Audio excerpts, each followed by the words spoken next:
The sandbags are finally off, and we got our first qualifying of 2026, and it was quite the interesting one, depending on what team you are a fan of.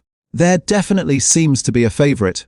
We're going to talk about it, but we're going to go in depth about everything, talking about everything that went on even before quali. It's very interesting how these 2026 regulations have started and where they might end by the time we get to Abu Dhabi, cause there's still a lot of change happening. This was our first time seeing these cars just put in full pace where they're at in comparison to even the previous cars we've had and how they look like in qualifying. So, we're going to go over what's been good from it so far, and then obviously the bad that's been pretty glaring as well. Make sure if you're new to the channel, go ahead and subscribe. The support is amazing per usual and thank you all so much for that. Let's get started. Before qualifying, there was quite the mess, and this was happening even before FP3. The FI actually wanted to take out the straight line mode between turn 6 and turn 9 due to safety reasons. I'm not sure why they wanted to switch just so out of the blue. And then they ended up changing it with about 30 minutes left before that session. So it was a whole thing before FP3 and qualifying as to whether all the data they were picking up from FP1 and 2 would have just been irrelevant because of the way they had to use that straight line mode, their recharge and certain things. So the 2026 regs will change a lot, and these teams are going to have a lot of discussions. This will be a common talking point, I believe, from each track, especially these ones that have very long straights. I bet Jeddah is going to be a talking point if we end up having it. Any of those tracks with big straights at some point, and teams could possibly clash, just because these cars are so awkward. Now going into quali, Antonelli had a pretty big crash thanks to a certain man that we will talk about later. He ended up actually getting out, but that crash did cost him big time, and Williams and Lance Stroll, in particular, those engine issues were quite tragic. Williams is by far on the back foot, and I did not expect him to be this behind. And of course in Q1 the biggest talking point is going to be Max Verstappen crashing. But why did it happen? Now, a lot of people are going to look at this and say, Max ended up making the error, when in reality, that's more than likely not the case. The way these cars regenerate battery goes through the rear part of the car. There's a lot of engine braking happening to recharge the car and help with this super clipping that I can see people are already hating that word, but it is the word that's being used, so we got to talk about it. In Max's car, the rears ended up locking. He had no chance to do anything there because of the way that these cars work. Practically the engine kind of screwed him in this situation. There was no getting out of it. I actually expect we will see this happen through the season much more than we've seen in the previous seasons because of the way that these engines work, especially with the rear tires. So, this is definitely something to do with the engine more than on Max. Maybe the team set it up in a very aggressive recharge way, and it was too aggressive, locking both the rears. But what's a funny actually stat is now he's had as many Q1s in this era as he did in the whole ground effect era, which is just telling you how rare of an incident it is to see Max crash, especially like this. I can't even recall the last time he's crashed into the barrier and could not keep going. He's going into the gravel a couple times, but not just taking his car out completely. I would put this more on the engine rather than Max for stopping himself, not trying to cop him out, but it does seem to be leaning in that direction. Now, his hands were hurting, and he did end up going to the medical after this crash. I would assume it was from the gravel hitting his hand. That's happened a lot, and he went through that gravel pretty damn quickly. So, that would be my assumption.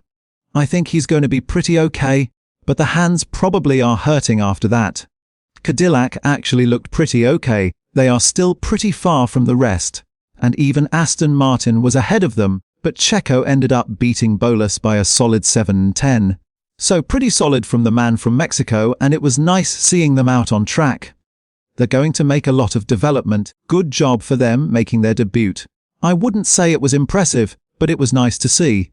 Now, Aston Martin did make a big improvement, and keep in mind we're talking about a team making an improvement from being a car that might not even turn on. The The start of the weekend was horrible, and it was a disaster considering all the reports we were hearing about Adrian Newey and Honda. And this story continues to go on between Honda and Aston Martin, with about like 30% of the team being left there. They were working on solar panels.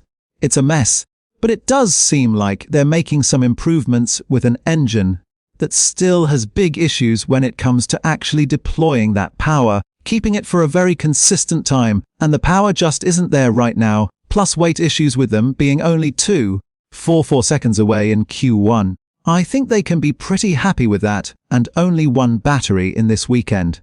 Now, with me saying that, I fully expect that this car will not finish the race. Still somewhat of an improvement. If anything, just change the setup, see what works, and put in more mileage, because maybe even then you do end up getting somewhere in the points-paying positions if there's that many retirements. But they'll probably be amongst the first, especially because Lance Stroll didn't even end up actually running, which is insane. A couple of other surprises. Alpine was tragically slow. I don't know what they've been doing during the winter, but I did not expect his team to be towards the back, especially where they're sitting, as well as a pretty big gap. And along with Williams, I would say that these two teams are pretty similar in pace as of right now. Now, going into Q2, Audi and RB very impressive. Those two teams did a good job over the winter, and clearly those engines are putting in a good amount of work for them. The Red Bull car in particular has great deployment. They have very high top speeds. Lindblad was leading in FP3 and even in qualifying looked very strong in Sector 2. Quite the session for his debut here in sports. He's impressed me a lot. Arvid, I got to say the top team started to show a lot more pace, and we could see the differential between the top four and then the rest of them. And Audi shot Q3 from the man Gabi. Unfortunately, he wasn't able to run in Q3 due to some problem. Then we almost ended up seeing that incident between RB and Audi. But for them to make their debut qualifying session, make it into Q3 against some very strong teams, that's something they can be extremely proud of. And I'm very happy to see that Audi, even with the regulations working a lot around this team, we got to keep in mind that Twin 26 pretty much is the way that it is to bring in Audi. That's something that's not been brought up a lot, but it's a big talking point. They've done an incredible job, and congrats to them. They definitely deserve the credit for what they've been able to achieve so far. Now for Q3, let's talk about the top teams. The top four, how they looked like, where they're lacking, and the team that is looking extremely strong. I'm going to go from the team that was least impressive to the most impressive. Ferrari to me was lackluster to what we expected in those sessions. They just don't have the raw power to be competing on these straights. The car isn't bad in straight line speed. I think aerodynamically they're actually not too shabby. They don't have too many issues when it comes to the way that the car moves on track, the way that it performs, but the power isn't there. Even when you compare it to Red Bull, I think they can make a lot of progression in the season as they continue to develop. They've shown so many different techniques already in the aerodynamic department. I bet they can do it in the power unit as well, but for the start, they're pretty behind. With that said, McLaren also does have the power unit in the back of the Mercedes. Very strong. They were a bit lackluster in some areas of the track, but they have to resolve those weight issues. I think that is plaguing them a little bit as well, and they just did not have the stability that the other two teams that I will talk about in most of the track. Lando especially did have some battery issues from what I've heard. Zach Brown did end up confirming that. And the car just isn't there with obviously its competitor in the team that is providing them the engine, Mercedes. Now, Red Bull, I gotta say what a job this team has done to put out a power unit this strong, and then Isaac Hadjar to get it up here in Q3, be within the top 3. What a man. They have incredible deployment. It doesn't last as long, they still have to lift and coast in certain sections. It's obviously aggressive, we've seen that with Max. And they have a very good top speed. The car isn't draggy at all. They have decent downforce through a lot of the sectors here in Australia as well. And if they can just get a handle on that power unit being a bit more consistent through the whole lap, I can see Red Bull being a competitor even with the gap being pretty decent.